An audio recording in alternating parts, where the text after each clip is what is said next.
What kind of diplomacy, JD, you are speaking about?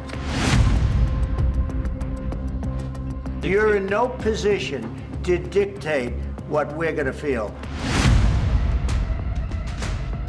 If you didn't have our military equipment, this war would have been over in 2 weeks.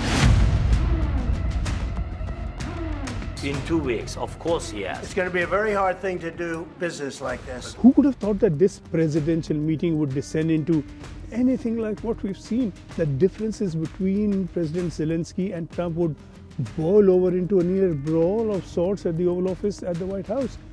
We've seen those exchanges. Who hasn't? Vice President Vance first telling Zelensky it's disrespectful of him to have come to the Oval Office and try to litigate in front of the American media to attack the administration that's trying to prevent the destruction of Ukraine. Zelensky saying the US will feel the effects of war later. Trump then stepping in to say you're in no position to dictate what we're going to feel. And then the two presidents sitting there talking over one another, Trump the louder one, and Trump telling Zelensky you don't have the cards, you're gambling with the lives of millions of people, gambling with World War III, and what you're doing is very disrespectful to this country. Your country is in big trouble, you're not winning this. Make a deal or we're out, and if we're out, you fight it out, and it's not going to be pretty. Strong stuff.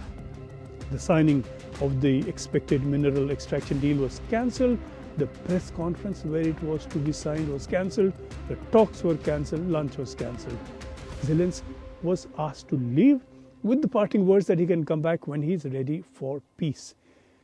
This diplomatic punch-up could now leave Ukraine dangerously exposed. It has left the United States divided. Of course, it did bring predictable glee at the Kremlin. Within Europe, it's opened up Atlantic-wide differences with the US, and this has given new urgency now to the meeting of European leaders called in London this Sunday to explore a common defense strategy in the absence of US protection. There's never been a public meeting between two presidents quite like this. Zelensky sought to cover it all with some polite words, but this leaves hanging that very difficult question whether this brawl will mean a breakdown or whether diplomacy can reclaim something from this rubble.